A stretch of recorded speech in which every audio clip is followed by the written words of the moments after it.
آج کا لطیفہ، عزت کی بات کرتے ہو تو سنو صاحب، رات کو مچھر بھی پاؤں چومنے آتے ہیں۔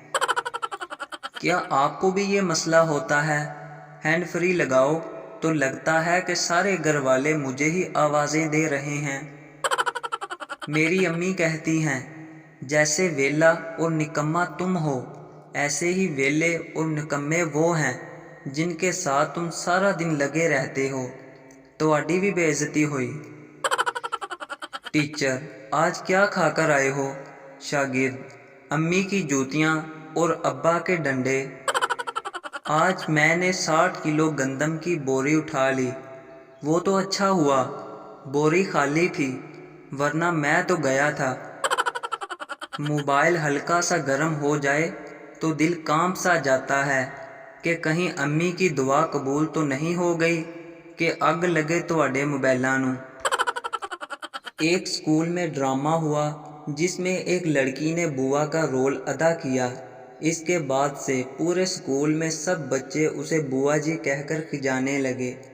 لڑکی نے ہیڈ ماسٹر صاحب سے شکایت کی۔ ہیڈ ماسٹر صاحب نے پوچھا، کون کون اسے بوا بوا بولتا ہے؟ سب بچوں نے ہاتھ اوپر کیا، بس ایک لڑکا خاموش بیٹھا تھا۔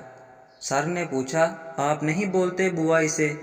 کہنے لگا، نہیں، میں ان سب کا پھپھا ہوں۔ شوہر نے بیوی کا گھونگھٹ اٹھایا اور بولا، اگر تم انڈیا میں ہوتی تو لوگ ضرور تمہاری پوجا کرتے۔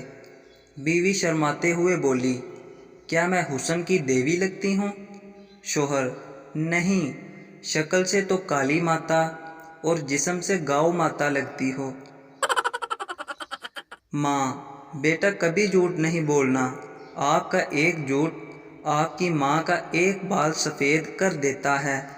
بیٹا معصومیت سے، اچھا، اس لیے نانی کے سارے بال سفید ہو گئے ہیں۔ کھانا سامنے رکھ کر بھی نہ کھانے والی اور نیند آتے ہوئے بھی نہ سونے والی بیماری کون سی ہے؟ یہی جو ہاتھ میں پکڑی ہوئی ہے۔ مزید فنی ویڈیوز دیکھنے کے لیے ہمارے چینل کو سبسکرائب کریں۔ اللہ حافظ۔